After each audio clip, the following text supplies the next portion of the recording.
Welcome to this week's virtual Drasha. And this week we have the incredible privilege to read Parshas Vaeyra.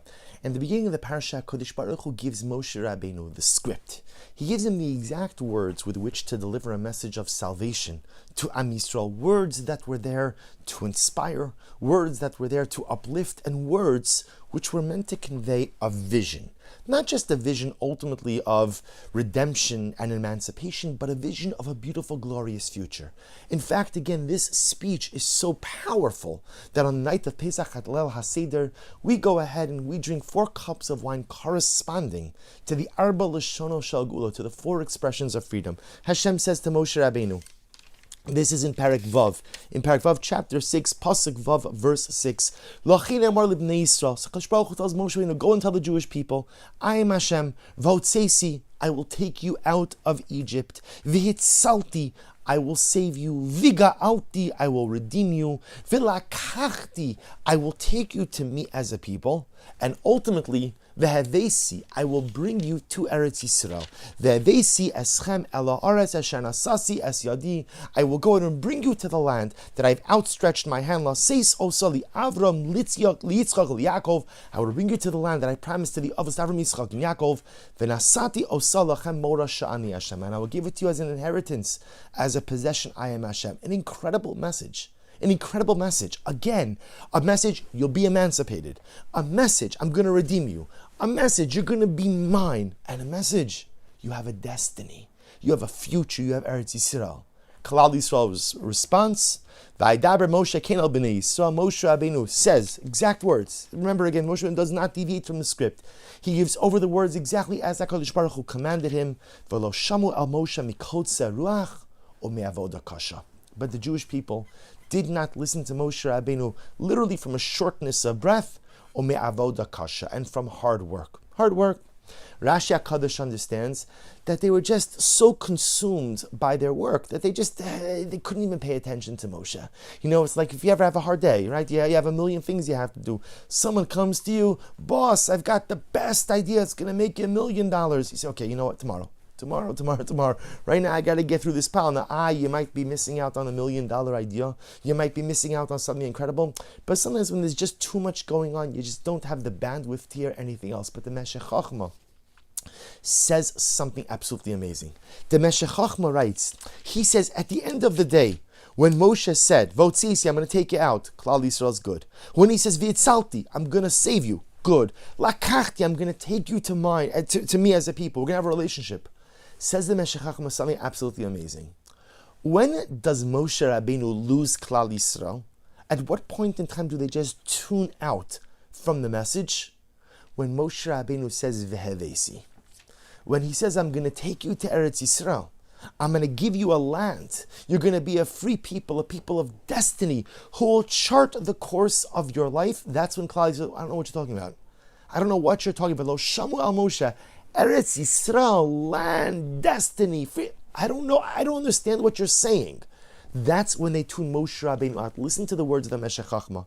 The Meshech Chochmah writes, Berish, Inyan Hava'ali Eretz Yisrael. It was when Moshe Rabbeinu shared with them the vision of Eretz Yisrael. That's when they tuned out. V'lo shamu al Moshe. They couldn't listen because of kotze ruach, shortness of breath and hard work. Says the Meshech Chochmah, Ki derech keshi yom. Asher yachpotzu l'shmoa rak kedei lotzis mitzarasam, v'lo l'shmoa b'havtachos asidos u'b'hatzlachos niflos. Says the Meshech Chochmah, when someone is suffering, all they want to hear is that the suffering is going to come to an end. All they want to hear is that my difficulties are going to come to an end. That's the only message I can absorb. To go ahead and tell me that, oh yeah, of course, you're going to survive, you're going to have a relationship. Oh, and by the way, you're going to be a free people in a free land. You're going to be masters of your own destiny. One day, not only will you be free, but you will have a land. I don't even know what you're talking. I can't hear that message. I don't have the bandwidth. The Meshech Chochmah providing such a profound psychological insight.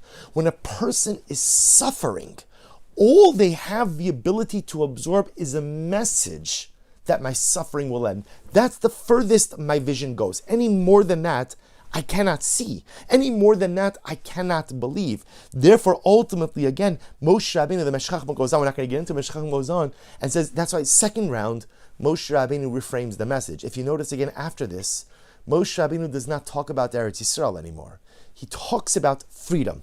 He talks about end of servitude. He speaks about leaving Egypt. But there is no more discussion about Eretz Yisrael until later on, because Moshe Rabbeinu understood they could not hear it. I remember my grandmother, Zichron Livracha, who survived the Holocaust, would often say that, and Baruch Hashem, she was privileged to see, Baruch Hashem, children and grandchildren.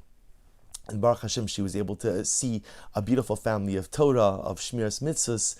And she said, if somebody would have ever told me that I was going to have a family, that I was going to marry and have children, have grandchildren, they would have told me this in Auschwitz, I would have never believed them. And she said, the most maybe I could wrap my head around is that I would survive. That maybe even that was so improbable. But the notion that I would survive and rebuild, and not just rebuild, but rebuild something magnificent, would not have believed it for all the money in the world. That's what the Meshech Chochmah is saying. It's not the pshat that Klal Yisrael rejected Moshe, or rejected his message, or rejected HaKadosh Baruch Hu. They were unable to absorb that message, for they were so mired in their suffering. They were so mired in their circumstances that all they could see was the amelioration of their pain. All they could see is the removal of their shackles. That was the furthest their vision extended. Nothing beyond that. Moshe Rabbeinu had them until Vaeyra. Once Vaeyra came along, he lost them. We don't know what you're talking about. We don't know what you're talking about. It sounds so beautiful, sounds so wonderful, but you might as well be speaking Japanese. You can't understand what you're saying. It doesn't make a difference. And Moshe Rabbeinu reframes the message. And the Meshech Chochmah is teaching us such an incredibly profound idea, that when a person is mired in suffering, and by the way, suffering is a relative term. Suffering doesn't have to be bondage in Egypt. When a person is mired in difficult circumstances, they often lose any type of foresight. They lose any type of vision. All they could see is, the most I could see, is the removal of my current shackles, the removal of my current difficulties. Anything beyond that, I simply don't have the ability to observe. There's a beautiful story that's told about the great tzaddik, the Maggid, Rav Nachum of Chernobyl. Nachum of Chernobyl lived from 1770 to 1837. And the story is told that one time the Maggid was traveling and he spent the night at the inn of a simple Jew. Okay, accommodations were fine. The Maggid is checked in. Everybody goes to sleep. Now, the Maggid used to recite Tikkun Chatzos. So Tikkun Chatzos, of course, is the tefillah that we say over the destruction of the Beis HaMikdash. We say it in the middle of the night. And again, the tefillah mourns for that which has been lost, but also goes ahead and is an anticipatory prayer for Emirat Hashem, the restoration of the temple. And the Maggid lost himself. He just lost himself in Tikkun Chatzos. And he begins crying and sobbing and mourning what we once had, but unfortunately no longer possess. And the innkeeper is startled. He wakes up. He hears the Maggid, his illustrious guest, is sobbing. He runs over to the Maggid's room, pushes open the door, sees the Maggid sitting on the floor sobbing, his head in his hands, a torrent of tears. Says, Rebbe, what's wrong? What you don't like the mattress, you didn't like the food, you're not feeling, whatever it is, tell me, what's wrong? And the Maggid says, I'm so sorry. I'm so sorry. I did not mean to wake you. I was saying Tikkun Chatzos. To which the simple innkeeper says, Rebbe, if I could ask you, what's Tikkun Chatzos? So he says, we used to have a Beis HaMikdash, and the innkeeper was such an ignorant man. He said, Rebbe, Beis HaMikdash, excuse me, I never heard of it. So the Rebbe takes the hands of the precious simple Jew and he says, let me tell you about the Beis HaMikdash. And he begins to tell him all of the Gemaras and the Midrashim and the Agadei Chazal and the Ma'amorei Chazal, all about the beauty of the Beis HaMikdash. And the Rebbe says, but one day Mashiach is going to come in Yirtzeh Hashem. We're going to rebuild the third Beis HaMikdash and we're all going to go back to Eretz Yisrael. So the Rebbe looks at the innkeeper, his name was Yankel. Yankel, tell me, when the Beis HaMikdash is rebuilt, Mashiach is here, are you going to come back with me to Yerushalayim? So Yankel is a good innkeeper, says, Rebbe, it's a good kasha, it's a good question. Let me ask my wife. So he leaves, he goes to speak to his wife for a little bit, he comes back to the Rebbe, He says, Rebbe, I discussed it with my wife, and I told her all about the Beis Hamikdash, all about Mashiach, all about redemption, Geula. And she said, the problem is we have an inn. We have an inn. This is our parnasa. So if we go ahead and we leave the inn, so who is going to take care of the guests? We also have chickens, we have cows, we have goats, we have sheep. Who's going to take care of everything? So the Rebbe says, my dear Yankel, my dear innkeeper, but here you have so much persecution. There's the Cossacks, there's pogroms, there's all this craziness over here. You never know when the Cossacks are going to come bursting in, because who knows what's going to happen. So tell me, isn't it worth it to leave behind the inn, you'll find a new parnos in Eretz Yisrael? Isn't it better to leave all of this stuff behind? You don't have to worry about the Cossacks.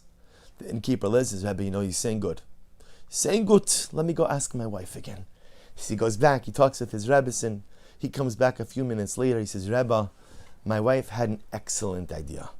She said that maybe when Mashiach comes and the Beis Hamikdash is rebuilt, you could take the Cossacks back to Yerushalayim and we'll just stay here and enjoy our simple life. We often chuckle when we hear this story, but what a profound idea, because Yankel, the simple innkeeper, was just like our ancestors in Egypt. That when you live with persecution, you live with difficulty, you live with challenge, often all you could see is maybe, someone's going to remove my shackles, someone's going to remove my difficulties, and life will be good, life will be simple. But often we lack any type of a dramatic vision. Klal Yisrael couldn't see the notion of Eretz Yisrael. And Yankel, the simple innkeeper, could not imagine a Beis Hamikdash, a rebuilt temple, all of Am Yisrael and Eretz Yisrael. The most he could envision is a nice, simple existence with his inn, and with his chickens, and with his goats, and with his guests, and no Cossacks. That's the most he could imagine. And dear friends, how often do we find ourselves in the same exact situation? Very often, the day-to-day realities of life are overwhelming. It's true. And obviously, of course, all the more so today with the pandemic and with all of this political unrest and all of this craziness, our lives are stressful. And to make a parnasa, to make a livelihood, and if you have to support a family, and you have to pay tuitions, and you have all brachas, but creates incredible stress. And to keep a healthy marriage in today's day and age requires an incredible amount of work. And to keep my children on the derech, to try, I can't keep anyone anywhere, but to try to inspire my children to want to be good Jews, overwhelming task. And you put all of these things together, and even if you don't have any of these aforementioned challenges, everybody has their challenges. And often, we are so overwhelmed by the challenges of day-to-day life that we lack vision. We lack vision. Who do we want to be? What do I want to become? It is so easy to settle into the rhythms of life. Because I settle into my rhythm, I get up, go to work, come home, eat dinner, and of course, again, I go to shir, I daven, I do all the wonderful things, but we get into a rhythm, and the rhythm becomes an ongoing cycle, day after day after day. And it could be that I'm leading a very good life and a very meaningful life. But do I ever stop and think for a second, is there something bigger? Is there something better? Is there something different? And when I say different, bigger, better, it doesn't mean demolishing and imploding everything you've built. But sometimes we get into the rhythm. Our ancestors in Egypt, they got into a rhythm. It just happened to be their rhythm was slavery. Their rhythm was slavery. So the most good they could see was a stoppage of the slavery. And Yankel, the innkeeper, also got into a rhythm, right? What was his rhythm? Guests come, pogroms come, Cossacks come, persecution comes, then times of serenity and peace, and there's a cycle, So the most I could see is get rid of the Cossacks. And so many times in life, we just have such short-sighted goals and short-sighted aspirations and dreams. We just lack vision. We lack vision, not because we don't care about vision, not because we aren't visionary people, but mikotze ruach o me'avoda kasha. Sometimes I just get so weighed down by the realities of day-to-day life that I forget that I have a destiny, that I forget that I have a future, that I forget that I possess kochos, that I could accomplish something great. We just can't hear it. And somebody's going to tell you in a virtual drasha that you possess kochos, you possess abilities, you possess a destiny. I'm sorry, I can't. I don't know what you're talking about. I don't know what you're talking about. I can't hear it. It's enough that I took a couple of minutes to listen to this drasha. Now I'm behind. Now there's a million more things to do. Our ancestors rejected Moshe's message not because they did not believe, not because they lacked faith in Moshe or in HaKadosh Baruch Hu. V'lo shamu, they were unable to hear. I don't know what you're talking about. Because after enough time of being weighed down with the realities of life, day-to-day life, you simply lose the ability to think bigger and to think better. And this becomes our avoda. Because we are all weighed down with the realities of life. That is just the reality of life. And it's the nature of the human condition. No one I know has time to just sit back and think about, what's my destiny? I mean, there are some people I know like that. And Baruch Hashem, some people use their time, some don't use their time. But most of us don't have that luxury. But we have to be careful not to settle into our day-to-day routines to the point that we forget to have vision, that we forget to dream, that we forget about our destiny. We have to do whatever we can to not repeat the mistakes of our ancestors and to not fall into the short-sighted mindset of Yankel the innkeeper. Our ancestors could not see anything beyond the extrication from their current circumstances. Let us learn from their mistakes and be more broad-minded. Let us learn from their mistakes and ultimately learn to think about our future. Let us learn from their mistakes and learn to see beyond our current circumstances and to dream about what can be. Wishing everyone a good Erev Shabbos and a beautiful Shabbos Kodesh.